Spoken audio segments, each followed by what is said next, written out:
Shalom saudara, Bapak Ibu dimanapun saudara berada sekarang. Puji Tuhan, saya percaya semua baik-baik, semua sehat-sehat. Nah, kita mau belajar firman Tuhan lagi.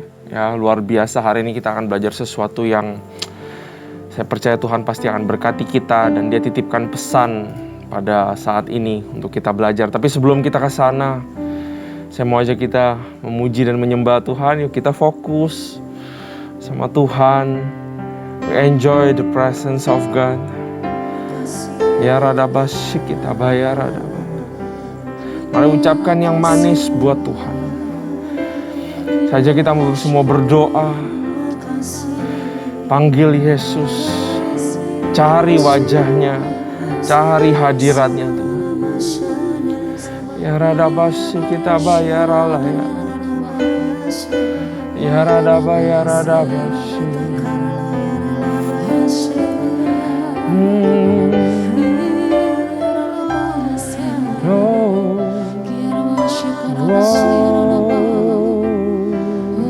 Kau baik Tuhan, Kau baik Tuhan, haleluya, ya raraba ya rarabasy.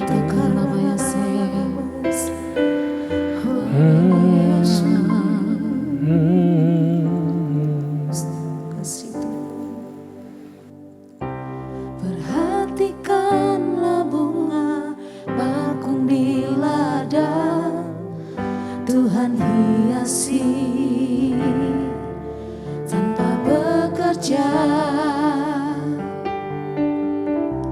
Apalagi kita orang percaya, Tuhan pelihara, Tuhan cukupkan. Perhatikan burung-burung di udara, Tuhan beri makan tanpa bekerja. Apalagi kita kesayangannya, Tuhan pelihara, Tuhan sediakan saat kau perlu, Tuhan tahu saat kau minta, Tuhan dengar saat percaya, Tuhan bekerja.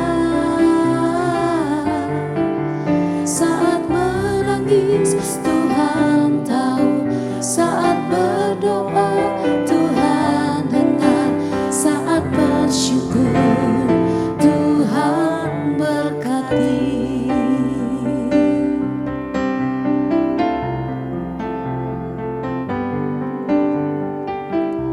Perhatikanlah bunga bakung di ladang, Tuhan hiasi tanpa bekerja.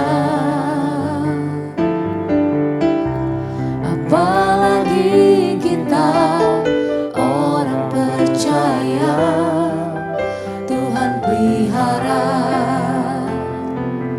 Tuhan cukupkan.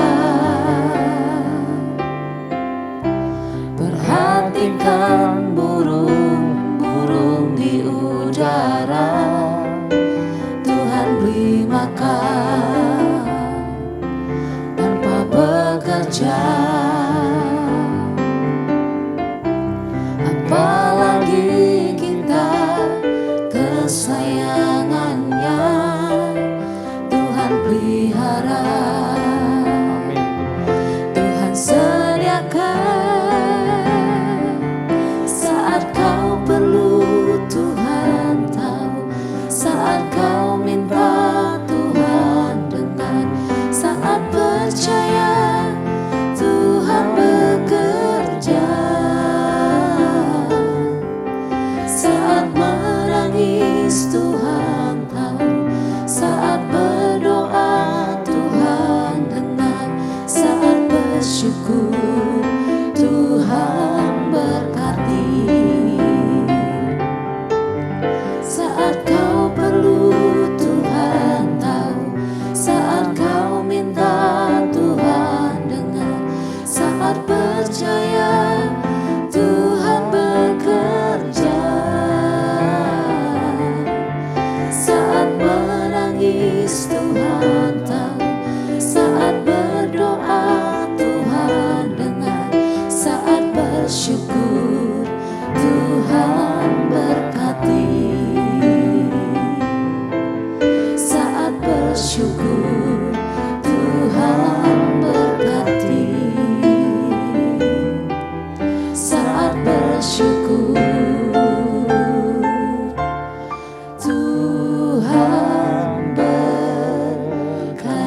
Tuhan ku percaya,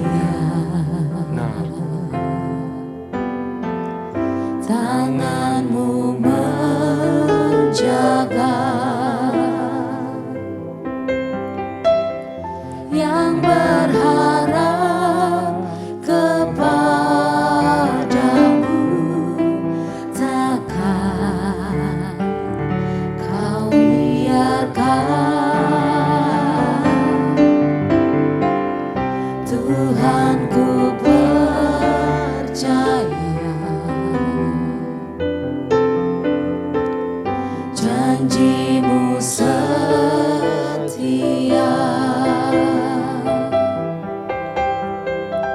tetap ku hidup bagi-Mu sampai selamanya.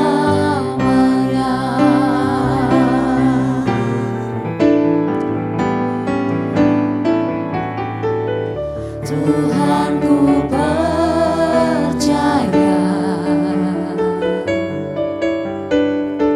tangan-Mu menjaga, yang berharap kepada-Mu takkan Kau biarkan. Tuhan ku percaya, janji-Mu setia, tetap ku hidup bagi-Mu sampai selamanya.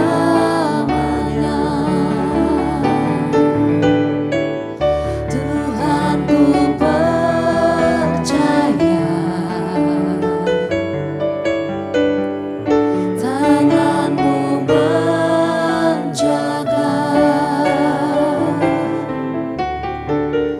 yang berharap kepada-Mu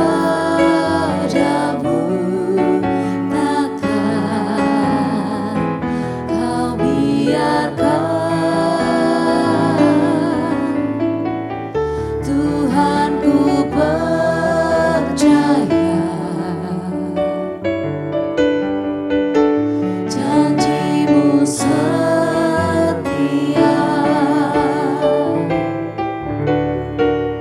tetap ku hidup bagi-Mu sampai selamanya.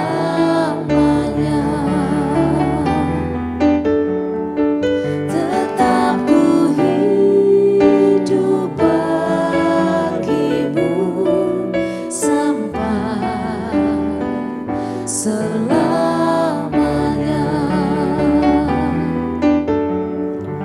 Tetap ku hidup bagi-Mu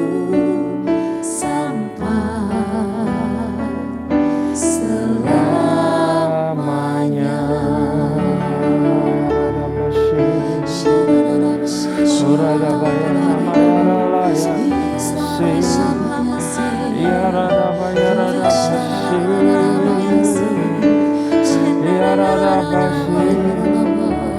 Tangan-Mu menjaga kami, tangan-Mu menopang kami, Bapa.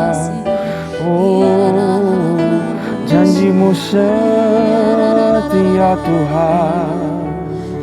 Terima kasih Tuhan, terima kasih.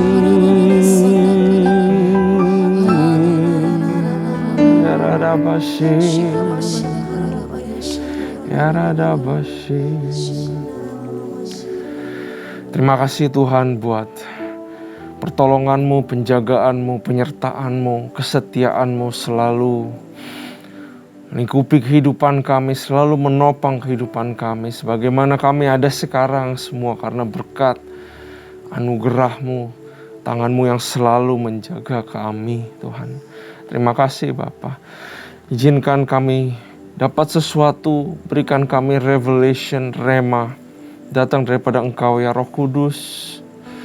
Urapi bibir lidah aku ya Tuhan.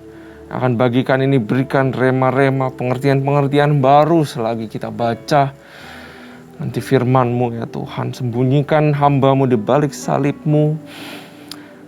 Dan biar para jemaat boleh mengerti dan mendapatkan sesuatu supaya kehidupannya boleh menjadi lebih baik. Terima kasih Tuhan, terima kasih Bapa. Makasih Roh Kudus. Thank you Jesus. Hanya di dalam nama Tuhan Yesus kami siap untuk belajar, kami bersyukur. Haleluya. Amin. Sekali lagi sukacita, salam damai sejahtera buat kita semua. Nah saudara, saya ajak untuk mempersiapkan Alkitabnya. Mari kita buka Ulangan pasal yang ke-18. Hari ini kita akan belajar Ulangan pasal yang ke-18. Nah, saudara buka Alkitabnya masing-masing. Juga siapkan catatan, saudara. Selalu di dalam baca Alkitab harus punya hati yang humble. Humble atau rendah hati di sini adalah maksudnya mau belajar, mau diajar, dan punya mental atau kepercayaan yang pasti kalau saya baca saya dapat sesuatu daripada Tuhan. Bukan cuma dapat sesuatu, tapi saya perlu itu buat kehidupan. Ya, karena itu Roh Kudus pasti akan berkati kita semua di dalam pembacaan Alkitab. Apapun pasalnya, apapun ayatnya, sesusah apapun, setidak mengerti apapun, Roh Kudus mampu untuk memberikan kita pengertian. Nah, saudara sudah siapkan ya Alkitabnya, juga siapin catatan. Saya berdoa supaya saudara dapat revelation secara pribadi daripada Tuhan. Ya, bukan cuma yang saya sharingkan pada saat ini. Nah, pasal 18 dibagi dua perikop. Yang pertama adalah penghasilan imam dan orang Lewi. Yang kedua bertenung dan bernubuat. Nah, mari kita baca terlebih dahulu ayat 1. Imam-imam orang Lewi, seluruh suku Lewi, janganlah mendapat bagian milik pusaka. Pusaka ini maksudnya warisan ya, saudara. Jadi janganlah mendapat warisan bersama-sama orang Israel. Nah, apa sih warisan orang Israel dalam konteksnya ini? Bukanlah emas, bukanlah perak, bukanlah ternak-ternak, tapi warisan yang dimaksud ini adalah tanah. Bagian-bagian suku-suku, 12 suku Israel, warisannya tanahnya ini, itu. Nah, suku Lewi tidak dapat warisan tanah. Ya, kalau kita lanjut dari korban api-apian kepada Tuhan dan apa yang menjadi miliknya harus mereka mendapat rezeki. Janganlah ia mempunyai milik pusaka atau warisan di tengah-tengah saudaranya. Tuhanlah warisannya atau pusakanya, seperti yang dijanjikannya kepadanya kan. Jadi memang orang Lewi sudah punya warisan turun-temurun, yaitu melayani Tuhan itu sendiri. Itulah kebanggaan mereka. Bukan tanah yang besar yang mereka dapatkan, tapi Tuhan itu sendiri. Ini benar-benar sesuatu yang sangat deep dan dalam, saudara. Sebenarnya bukan cuma orang Lewi yang kudu ngerti bahwa seberapa berharganya Tuhan sehingga mereka tidak menginginkan lagi yang lain. Ya, tapi ini adalah pesan buat kita semua di zaman now sekarang. Bahwa segala sesuatu akan kita tinggalkan di dunia. Segala sesuatu saya percaya, apapun yang kita miliki sekarang, harta benda, ya, itu membantu kita. Tapi nggak bisa membantu kita di dalam kekekalan. Pasti akan kita tinggalkan. Seberapa banyak yang kita miliki, seberapa dikit yang kita miliki, kita semua harus punya hati yang sama seperti yang bangsa Lewi punya. Yaitu bahwa walaupun saya nggak punya segalanya, saya punya Tuhan. Dia harta yang paling berharga. Makanya ada perumpamaan di Perjanjian Baru. Seperti seseorang yang menjual segala sesuatu yang dia punya. Dia beli sebuah tanah. Dan di situ dia temukan harta yang tidak bisa digantikan. Yaitu Yesus sendiri. Kita yang punya segala sesuatu yang diberkati Tuhan. Saudara jangan lupa juga bahwa yang kita diberikan, yang kita diberkati, itu dari Tuhan juga. Tapi jangan mau apa yang dia punya, tapi mauin pribadinya. Ya, warisan kita juga adalah Tuhan. Gak cuma orang-orang Lewi, saudara. Ya, kalau kita pikir-pikir betapa luar biasanya. Walaupun saya gak dapat banyak di dunia, tapi saya udah punya warisan yang kekal, yaitu namanya Yesus Kristus. Ayat ketiga, inilah hak imam terhadap kaum awam, terhadap mereka yang mempersembahkan korban sembelihan, baik lembu maupun domba kepada imam, haruslah diberikan paha depan, kedua rahang, dan perut besar. Jadi imam mendapatkan bagian. Nah, ayat 4, hasil pertama dari gandummu, dari anggurmu, dari minyakmu, dan bulu gunting dengan pertama dari dombamu haruslah kau berikan kepadanya. Sebab dialah yang dipilih oleh Tuhan Allahmu dari segala sukumu, supaya ia senantiasa melayani Tuhan dan menyelenggarakan kebaktian demi namanya, ia dan anak-anaknya. Apabila seorang Lewi datang dari tempat manapun di Israel di mana ia tinggal sebagai pendatang dan dengan sepenuh hati masuk ke tempat yang akan dipilih Tuhan dan menyelenggarakan kebaktian demi nama Tuhan Allahnya, sama seperti semua saudaranya orang-orang Lewi yang melayani Tuhan di sana, maka haruslah mereka mendapat rezeki yang sama dan tidak terhitung apa yang ia peroleh dengan menjual harta nenek moyangnya. Ya, jadi suku Lewi nggak dapat inheritance. Warisan tanah itu mereka nggak dapat. Kebutuhan mereka datang daripada offerings, gift daripada bangsa-bangsa Israel yang datang ke dalam bait Allah untuk menyembah. Ya, nah, mereka karena tidak dapat tanah, mereka tidak bisa menghasilkan makanan, makanya mereka harus mendapatkan bagian. Kalau ada yang mempersembahkan kambing dan domba dan apapun itu, mereka dapat bagian. Tuhan menciptakan sebuah sistem supaya mendukung kehidupan para suku Lewi, saudara. Ya, dan kalau saudara ingat di bilangan ke-18, seluruh persembahan persepuluhan itu adalah punyanya orang-orang Lewi. Orang-orang Lewi adalah orang-orang yang menyelenggarakan kebaktian. Mereka adalah organisasi, kalau sekarang mungkin bisa dibilang gereja. Karena itu memang gereja sudah ditetapkan sama Tuhan untuk mendapatkan bagian perpuluhan daripada umat-umat yang memberikan perpuluhan. Itu adalah sah dan memang sudah di-approve sama Tuhan. Bilangan 18 ayat 21 saya bacain mengenai Bani Lewi, sesungguhnya aku berikan kepada mereka, aku adalah Tuhan ya, segala persembahan perpuluhan di antara orang Israel sebagai milik pusakanya, warisan. Artinya pusaka atau warisan terus dari zaman ke zaman pasti tidak akan berubah. Untuk membalas pekerjaan yang dilakukan mereka, pekerjaan pada kemah pertemuan. Dan warisannya lagi adalah Tuhan itu sendiri, dan pekerjaan melayani Tuhan adalah warisannya, pusaka mereka.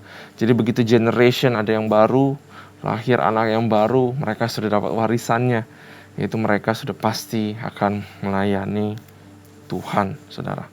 Jadi mereka tidak punya tanah, tapi seluruh suku suku Lewi ini mereka diberikan total 48 kota-kota yang tersebar di seluruh tanah Israel. Mereka berhak mendiami di sana, 48 kota-kota, tapi mereka tidak punya. Tanahnya bukanlah milik daripada mereka, ya. Nah, saudara, yang saya juga perhatikan di sini adalah Tuhan menghargai ketulusan hati, ya. Makanya di sini juga dibilang melayani harus diterima orang Israel. Ya, apabila seorang Lewi, ayat 6 ya, apabila seorang Lewi datang dari tempat manapun di mana ia tinggal sebagai pendatang dan dengan sepenuh hati masuk ke tempat yang akan dipilih Tuhan, di situ mau melayani, dia harus diterima. Karena Tuhan suka hati yang sukarela. Karena Tuhan suka kalau kita melayani itu benar-benar dengan hati yang tulus. Bukan dengan agenda khusus, tapi dengan hati yang tulus. Bahwa saya tahu saya melayani Tuhan. Saya tidak melayani orang-orang. Saya tidak melayani gedung. Saya tidak melayani alat-alat, walaupun semuanya harmonisasi, semuanya ada di dalam konteks sebuah pelayanan. Tapi hati harus tertuju kepada Tuhan. Tulus mau melayani. Tidak ada agenda khusus, ya saudara. Dari sini Coba kita introspeksi diri. Apakah kita melayani Tuhan dengan sesuatu, atau kita ngincer imbalan, atau kita ngincer sesuatu yang punya Tuhan? Ataukah ada motivasi-motivasi, agenda-agenda lain yang justru kita simpan, kita sembunyikan dalam hati? Jangan sampai seperti itu ya saudara. Mari kita bertobat. Saya juga bertobat untuk kita belajar melayani Tuhan sepenuh hati kita. Nah, mari kita lanjut. Bertenung dan bernubuat. Ayat 9. Apabila engkau sudah masuk ke negeri yang diberikan Tuhan, yang diberikan kepadamu oleh Tuhan Allahmu, maka janganlah engkau belajar berlaku sesuai dengan kekejian yang dilakukan bangsa-bangsa itu. Di antaramu janganlah didapati seorang pun yang mempersembahkan anaknya laki-laki atau anaknya perempuan sebagai korban dalam api, ataupun seorang yang menjadi petenung, seorang peramal, seorang penelaah, seorang penyihir, seorang pemantra, ataupun seorang yang bertanya kepada arwah atau kepada roh peramal, atau yang meminta petunjuk kepada orang-orang mati, sebab setiap orang yang melakukan hal ini adalah kekejian bagi Tuhan. Dan oleh karena kekejian-kekejian inilah Tuhan Allahmu menghalau mereka dari hadapanmu. Berhenti dulu sampai sini. Ya, jadi Musa juga beritahu bahwa Tuhan gak suka praktek-praktek sihir dan ilmu-ilmu gelap, saudara. Karena jujur aja sampai zaman sekarang 2022 masih ada kejadian-kejadian seperti ini. Ya, di sini dibilang bahwa Tuhan gak suka blood sacrifice, persembahan darah itu, apalagi darah daripada anak laki-laki, anak perempuan. Dia gak suka. Dari mana sih datangnya ritual ini? Mengorbankan anak laki-laki dan perempuan. Itu terjadi waktu itu ya di Imamat 18 ayat 21, kalau saya bacakan ya saudara. Janganlah kau serahkan seorang dari anak-anakmu untuk dipersembahkan kepada Molok. Molok ini adalah tuhannya orang Amori, supaya jangan engkau melanggar kekudusan nama Allahmu, akulah Tuhan. Jadi suku Ammonites itu bahasa Inggrisnya, mereka menyembah dewa yang namanya Molok. Dewa ini bentuk kepalanya kalau saya research beda-beda, tapi kebanyakan kepala binatang, tangannya terjulur begini, mau gantikan figur seorang bapak yang sedang mengayomi atau merangkul anak-anaknya, tapi dia nggak merangkul anak-anaknya, tapi dia begini, patung ya, kepalanya kepala hewan, lalu kemudian di antara tangan kiri dan tangan kanannya di situ perapian, di situ untuk mengorbankan anak laki-laki atau anak perempuan untuk dewanya itu, saudara, seperti itu. Nah, Tuhan gak suka kekejian seperti ini, dan bahkan sampai sekarang masih dilakukan, walaupun bukan dengan cara yang sama, dengan cara yang berbeda-beda. Mereka mempersembahkan anaknya, ya, anak laki-laki atau anak perempuan untuk mendapatkan sesuatu, untuk memperoleh sesuatu, atau untuk mempertahankan sesuatu. Nah, ini yang gak suka. Ya, makanya dari prinsip yang sama, dari pattern yang sama, Tuhan gak suka yang namanya abortus atau aborsi, saudara. Karena itu berkat daripada Tuhan. Kita bisa pakai excuse semua segala macam, tapi maaf saudara, aborsi pasti punya agenda khusus. Entah itu untuk mempertahankan sesuatu atau karena apa. Tapi Tuhan tidak berkenan. Tapi bukan berarti Tuhan benci kita, saudara. Kasih dan pengampunannya selalu ada buat kita. Ini tapi pelajaran supaya kita mengerti. Nah, raja-raja banyak yang jatuh kepada ritual ini. Ya, Salomo pernah melakukannya. Makanya dibilang Salomo juga melakukan kekejian. 1 Raja-Raja 11 ayat 7. Pada waktu itu Salomo mendirikan bukit pengorbanan bagi Kamos, dewa kejijikan, sembahan orang Moab. Di gunung sebelah timur Yerusalem, bagi Molok, dia melakukan ritual ini. Dewa kejijikan, sembahan Bani Amon, ya. suku Amon. Maaf ya, bukan suku Amori, salah, tapi suku Amon ini orang-orang Amon, dewanya orang-orang Amon. Raja Manasye, Raja Ahaz, orang-orang Yehuda pada zaman Nabi Yeremia. Pada saat umat Israel ditahan di Babilonia, terjadi ritual-ritual seperti ini. Ya, ini untuk pengetahuan kita semua. Nah, kemudian yang kedua dibilang, selain itu Tuhan tidak suka kalau ada praktek yang namanya tenung. Ya, kalau bahasa Inggrisnya adalah divination, artinya mengungkapkan sesuatu yang tersembunyi, yang tidak tahu. Ada hidden knowledge secara supernatural yang kita tahu pasti berhubungan sama spirit gelap juga, saudara. Contohnya waktu Paulus dan Silas ada di Filipi, dia ketemu seorang perempuan yang kerasukan roh tenung, di mana dia bisa beritakan sesuatu yang orang lain tidak tahu, dan dimanfaatkan untuk mencari uang, saudara. Dan Tuhan gak suka ini. Bahkan saudara, saya research di internet, masih ada gereja yang pakai tarot card. Saudara tahu ya, kartu tarot. Mereka namakan tarot card menjadi psalm card. Dan dipraktekkan di gerejanya untuk melakukan praktek tenung atau divination ini, saudara. Yeremia 14 ayat 14 bilang begini, para nabi itu bernubuat palsu demi namaku. Aku tidak mengutus mereka, tidak memerintahkan mereka, dan tidak berfirman kepada mereka. Mereka menubuatkan kepadamu penglihatan bohong, ramalan kosong, tipu rekaan hatinya sendiri. Saudara, jangan percaya dan jangan mau masuk ke dalam praktek-praktek seperti ini. Mungkin saudara punya masalah dan saudara terpaksa harus melakukan hal-hal seperti ini. Tapi ingat firman Tuhan, penglihatannya adalah penglihatan bohong, ramalan-ramalan kosong, dan itu hanya tipu muslihatnya iblis. Ya. Terus Tuhan juga tidak suka peramal. Peramal ini di sini dimaksudkan adalah orang-orang yang memberitakan hari apa adalah hari yang baik, hari apa adalah hari yang buruk, hari apa hari yang hoki, seperti itu. Ya, ada praktek-praktek yang mempelajari langit, mempelajari nature, untuk memberikan arahan kehidupan harus seperti apa di masa depan. Mempelajari bintang-bintang zaman now. Masih ada aja terus yang namanya horoskop. Sesuatu yang tidak ada dasarnya, tidak ada kebenarannya. Nah, ini praktek-praktek yang tidak berkenan di mata Tuhan. Firman Tuhan bilang di Imamat 19:26, janganlah kamu makan sesuatu darahnya masih ada. Nah, perhatikan, janganlah kamu melakukan telaah atau ramalan. Ya.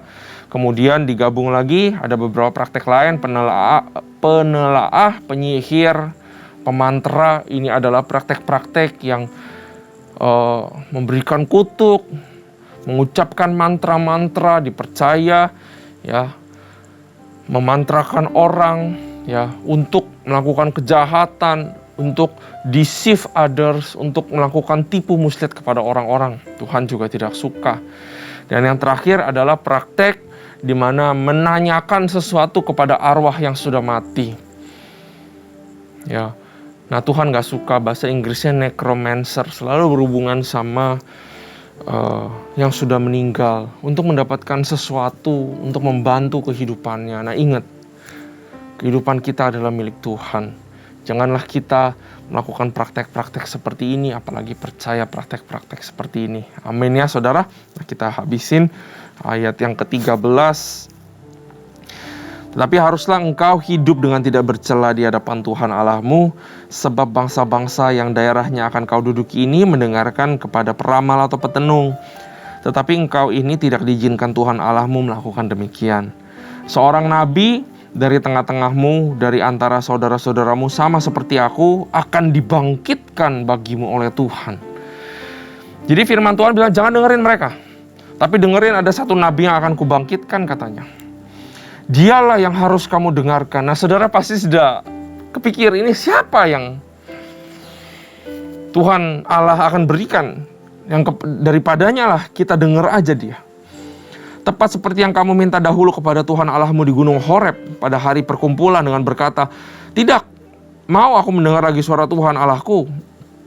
Dan api yang besar ini Tidak mau aku melihatnya lagi, supaya jangan aku mati. Lalu berkatalah Tuhan kepadaku, apa yang dikatakan mereka itu baik. Seorang nabi akan kubangkitkan bagi mereka di antara saudara-saudara mereka seperti engkau ini. Aku akan menaruh firman-Ku di dalam mulutnya, dan ia akan mengatakan kepada mereka segala yang kuperintahkan kepadanya. Orang yang tidak mendengarkan segala firman-Ku yang akan diucapkan nabi itu demi nama-Ku, daripadanya akan kutuntut pertanggungjawaban. Tetapi seorang nabi yang terlalu berani untuk mengucapkan demi nama-Ku perkataan yang tidak kuperintahkan untuk dikatakan olehnya, atau yang berkata demi nama Allah lain, nabi itu harus mati. Jika sekiranya kamu berkata dalam hatimu, bagaimanakah kami mengetahui perkataan yang tidak difirmankan Tuhan? Apabila seorang nabi berkata demi nama Tuhan dan perkataannya itu tidak terjadi dan tidak sampai, maka itulah perkataan yang tidak difirmankan Tuhan. Dengan terlalu berani nabi itu telah mengatakannya, maka janganlah gentar kepadanya. Saudara, kita yang ditugaskan untuk membagikan sharing, untuk berkhotbah, untuk menolong orang, untuk mendoakan orang, kita harus ingat dan ngerem bahwa jangan melebih-lebihkan apa yang kita katakan kepada orang. Jangan mengucapkan janji-janji yang memang kita nggak dapat dari Tuhan. Jangan mengatakan bahwa kamu akan baik-baik aja, kamu akan sukses, kamu akan ini, kamu akan itu. Jangan-jangan itu nanti tidak terjadi, maka kita tidak mengatakan seperti yang Tuhan mau. Tapi baiklah kita belajar untuk sampaikan aja firman Tuhan. Pelajari firman Tuhan. Dapatkan pengertian dan bangun orang lewat sana. Tidak perlu memberikan harapan-harapan yang keluarnya dari mulut kita saja, kecuali kalau itu memang diberikan Tuhan kepada kita. Amin. Saudara, nah kita pasti semua sudah tahu bahwa siapa yang dibangkitkan ini yang daripadanya saja kita percaya dan kita dengar. Dan Tuhan taruhkan firman kepadanya. Bahkan dia itu adalah firman itu sendiri. Dia adalah terang itu sendiri. Dia adalah Jesus Christ, Yesus Kristus. Kepada dia sajalah kita mendengar, saudara. Jadi jangan dengar-dengar yang lain. Mungkin sekarang lagi kita memasuki 2023. Katanya resesi yang gelap. 2023 dibilang resesi gelap. Kita nggak tahu 2024 apa, 25, 26, 27. 2050 apa? Saya percaya pasti ada selalu orang-orang, pakar-pakar, ahli-ahli, semuanya saudara. Bahkan statistik data yang akan bilang kepada kita tahun apa bagaimana, besok bagaimana, lusa bagaimana. Ya, mungkin sekedar untuk pengetahuan tidak apa-apa. Tapi dari sini saudara, Tuhan mau bicara kepada kita bahwa apapun yang kita dengar, kita harus filter. Kalau Yesus nggak bilang, kita nggak perlu khawatir dan kita nggak perlu takut. Jadi perhatikan kehidupan kita. Perhatikan apa yang kita dengar. Firman Tuhan mau ajarin kepada kita. Perhatikan apa yang kita dengar. Perhatikan apa yang kita percaya. Perhatikan sesuatu yang kita taruh dalam pikiran dan hati kita. Apakah itu kebenaran apa bukan? Makanya penting kita mengenal firman Tuhan. Supaya segala kebohongan yang masuk segera bisa dideteksi, saudara. Kalau saudara belajar firman Tuhan, saudara dengar kata Kristus. Firman ini sendiri. Kita akan tahu yang benar. Sehingga yang tidak benar gampang sekali untuk kita tahu bahwa itu tidak benar. Terkadang kita harus filter suara teman kita. Terkadang kita harus filter suara keluarga kita. Terkadang kita harus filter suara orang yang mengasihi kita. Kadang-kadang suara mereka pun salah. Kadang-kadang kita harus filter suara yang keluar dari pikiran kita sendiri. Kalau kita sedang takut, sedang khawatir, kita akan bersuara kepada diri kita sendiri yang menjatuhkan. Tapi semua itu, dengarkanlah Yesus. Kalau dia bilang ya, dan itu akan ya. Kalau dia bilang tidak, itu akan tidak. Wah, akan besar-besaran nih. Hancur ini segala macam. Kalau Yesus ngomong begitu, terjadi. Tapi kalau Yesus tidak ngomong begitu, Yesus ngomongnya apa? Mungkin benar ada lembah kelam, tapi Tuhan beserta kita. wah, itu muncul aliran yang baru, iman yang kuat untuk kita menghadapi hari besok. Percayalah segala sesuatu dirancangkan bukan untuk kecelakaan kita, tapi untuk masa depan yang penuh harapan buat kita. Dengarkanlah Yesus saja. Mari kita tutup di dalam doa. Terima kasih Tuhan.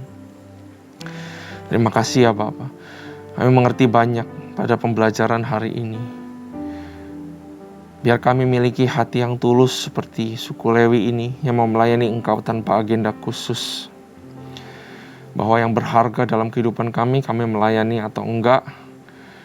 Kami terlibat dalam organisasi gereja atau enggak. Tapi biar kami boleh tulus hati mencari pribadi-Mu Tuhan. Bukan apa yang Kau miliki ya Bapa.